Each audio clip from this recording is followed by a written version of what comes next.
Nurse মানেই sister, কিন্তু প্রশ্ন হলো ব্রাদার বলা যায় কি?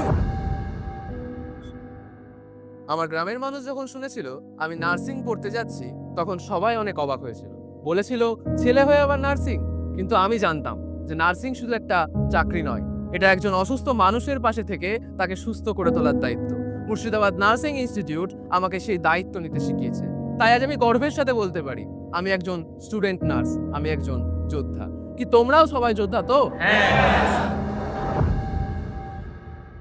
আমি নার্সিংকে শুধু একটি চাকরি না, শিক্ষার জগৎ হিসেবে দিই। আমার স্বপ্ন বিএসসি করার পর এমএসসি নার্সিং করব এবং গবেষণা করব এবং নার্সিংয়ের মানকে আরও উন্নত করব।